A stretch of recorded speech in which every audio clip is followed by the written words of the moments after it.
میرا نام بابو یوسف بچن ہے۔ میرے چینل مسیحی تعلیمات کو سبسکرائب کر کے، لائک کر کے اور شیئر کر کے آپ بھی خدا کے مقدس کلام کو دوسروں تک پہنچائیں۔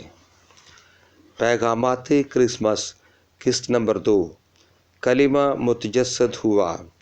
تجسد کے معنی جسد اختیار کرنا ہے اور جسد کے معنی زندہ بدن کے ہیں۔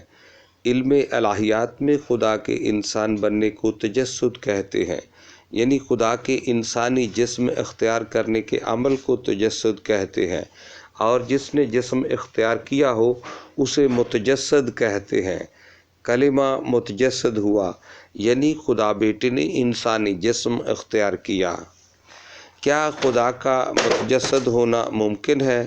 بالکل ممکن ہے، کیونکہ خدا قدرت مطلق اور حب مطلق ہے، اس لیے وہ اپنی محبت کے باعث ذات انسانی سے متحد ہو سکتا ہے اور اپنی قدرت الہی کے باعث ذات انسانی سے متحد ہو کر ایک وجود بن سکتا ہے۔ مقدس یوحنا رسول اس فلسفے کو یوں بیان کرتے ہیں کہ کلمہ متجسد ہوا۔ لیکن کلمہ کیوں متجسد ہوا؟ چونکہ نسل انسانی کے پہلے ماں باپ یعنی آدم اور حوا نے گناہ کیا، اس وقت سے لے کر سب انسان گناہ گار چلے آ رہے ہیں۔ یوں ساری نسل آدم ہی گناہ گار ٹھہری، لیکن نسل آدم کو گناہ کی سزا سے بچانے کے لیے خدا نے تجسد اختیار کیا، جو خدا کی انسان سے محبت کا نقطۂ کمال ہے۔ خدا بیٹا انسان کی نجات کے لیے متجسد ہوا، اور تجسد کا یہ عمل خدا کے ازلی منصوبہ کے تحت ہوا تھا، چونکہ انسان کو گناہ کی سزا سے بچانے کے لیے کسی بے گناہ کی ضرورت تھی، اور بنی آدم میں کوئی بھی بے گناہ اور پاک نہیں تھا، جبکہ گناہوں کی سزا سے بچانے والے اور پاک کرنے والے کو خود بے گناہ اور ہر طرح سے پاک ہونا لازم تھا۔ اس کی پیدائش کا بھی پاک ہونا لازم تھا۔ یوں نظام الہی کے تحت منصوبہ نجات کی تکمیل کے لیے کلمہ متجسد ہوا۔ خدا کی حکمت کو پسند آیا کہ متجسد خدا کا بنی آدم میں سے کوئی مرد باپ نہ ہو، بلکہ صرف خدا ہی باپ ہو، اور اس کی پیدائش صرف ایک کنواری عورت سے ہو۔ اور پھر جب وقت پورا ہوا اور کلمے کے متجسد ہونے کا وقت آ پہنچا تو خدا نے جبرائیل فرشتے کو ایک کنواری لڑکی کے پاس بھیجا۔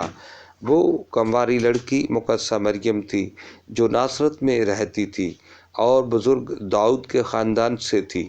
جب فرشتے نے مقدسہ مریم سے کہا کہ روح القدس کی قدرت تجھ پر سایہ ڈالے گی اور تو حاملہ ہوگی اور تیرے بیٹا ہوگا اور وہ مولود مقدس خدا کا بیٹا کہلائے گا، اور جب مقدسہ مریم نے کہا کہ میرے لیے تیرے قول کے موافق ہو، تو اسی وقت خدا کا کلمہ مقدسہ مریم کے بطن میں متحد ہو گیا، یعنی اسی وقت چھوٹے بچے کا انسانی بدن مکمل مقدسہ مریم کے بطن اطہر میں تیار ہو گیا۔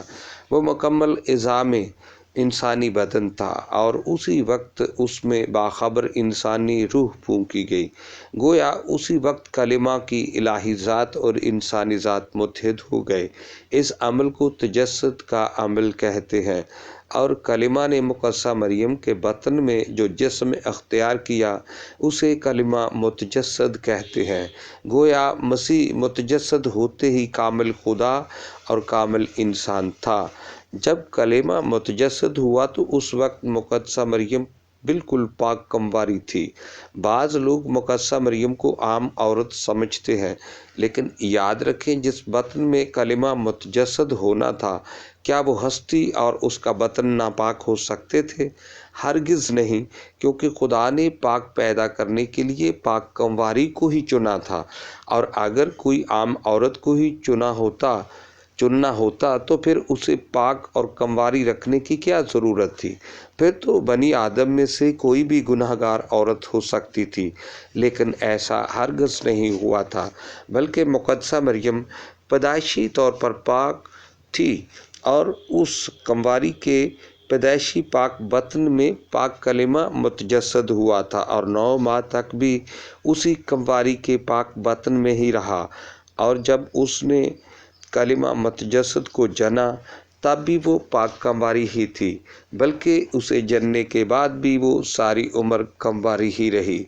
چونکہ پاک مقدسہ مریم سے پاک کلمہ متجسد ہوا تھا، اس لیے وہ کلمہ متجسد کی ماں تھی۔ اسی لیے مقدسہ مریم کو خدا کی ماں کہہ کر پکارا جاتا ہے، کیونکہ اس کے بطن میں خدا متجسد ہوا تھا اور خدا متجسد کو اسی نے جنا تھا اور وہ اس کی ماں بنی، یعنی صرف خدا بیٹے کی ماں۔ انسانیت کو بچانے کے لیے کلمہ متجسد ہوا۔ ہم اپنے ایمانی عقیدے میں یہی اقرار کرتے ہیں کہ یسوع المسیح ہم انسانوں کی نجات کے لیے انسان بنا۔ کلام مقدس کی گواہی ہے کہ المسیح سب آدمیوں کو گناہوں کی سزا سے بچانے کے لیے انسان بن کر انسانوں میں آیا۔ کلمہ کا متجسد ہونا خدا کے گلشن عدن میں کیے گئے وعدے کی تکمیل ہے۔ اشعیاء نبی نے پیشگوئی کی تھی کہ خدا اجر دینے والا ہے، وہ آئے گا اور تمہیں نجات دے گا۔ المسیح کا نام یسوع اس کے نجات بخش کام کو ظاہر کرتا ہے۔ لکھا ہے، تو اس کا نام یسوع رکھنا، کیونکہ وہ اپنے لوگوں کو ان کے گناہوں سے بچائے گا۔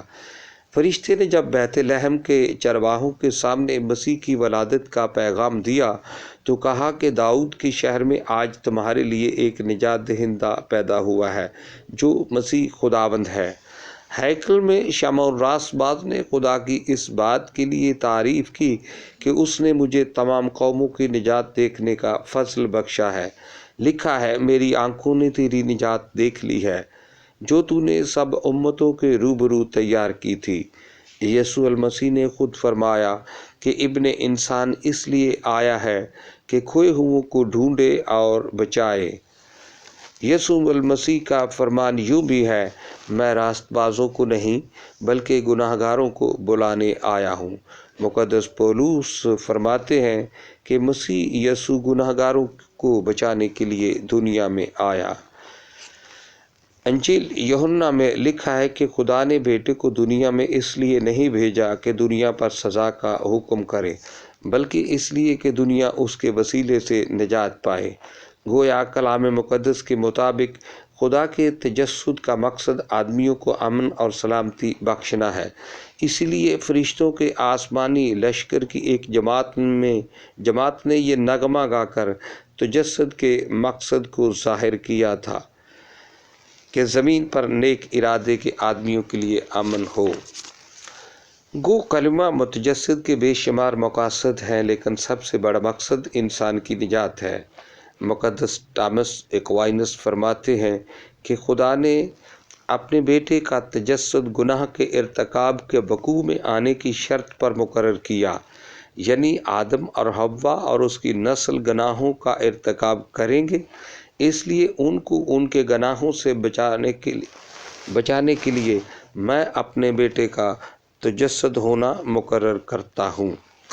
آباء کلیسیا یہ سکھانے میں متفق ہیں کہ خدا کے بیٹے کا تجسد صرف نوع انسان کی نجات کی خاطر ہوا۔ مقدس اگسٹین فرماتے ہیں کہ اگر انسانی گناہ نہ ہوتا، یعنی نوع انسان گناہ میں نہ گرتی، تو کلمہ متجسد نہ ہوتا۔ دراصل تجسد الہی کا مقصد جا بجا نجات دینا ہی ہے۔ اس لیے خدا کا بیٹا انسانی بدن میں آیا، ایسا بدن جو احساس رکھنے والا ہو اور دکھ اور تکالیف اٹھانے والا ہو۔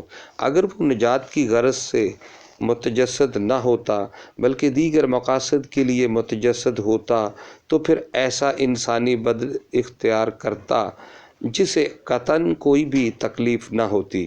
لیکن کلام مقدس سے بخوبی علم ہوتا ہے کہ خدا کے بیٹے نے انسان کے گناہوں کی نجات کے لیے دکھ اور تکلیف اٹھانے والا جسم اختیار کیا، جسے مقدس یوحنا رسول کلمہ متجسد کہتے ہیں۔ کلمہ کے متجسد ہونے کا عظیم ترین واقعہ آج سے 2021 سال قبل فلسطین کے صوبہ یہودیہ کے شہر بیت لحم کے ایک سرائے کی چرنی میں وقوع پذیر ہوا تھا، جسے خدا کے بیٹے یسوع المسیح کی ولادت سعید کا دن کہا جاتا ہے، جسے مقدسہ مریم کے بطن اطہر سے کلمہ متجسد کا جنم دن کہا جاتا ہے، جسے کلمہ متجسد کی سالگرہ کا دن کہا جاتا ہے، جس سے سب دنوں سے بڑا دن کہا جاتا ہے، جسے انسان اور رحمان کی صلح کا دن کہا جاتا ہے، جسے کائنات میں امن اور سلامتی کا دن کہا جاتا ہے، جسے انسان کی نجات کا دن کہا جاتا ہے۔ آئیں ہم سب مل کر اس نجات بخش پیغام کو دوسروں تک پہنچائیں۔ سننے کا بہت بہت شکریہ۔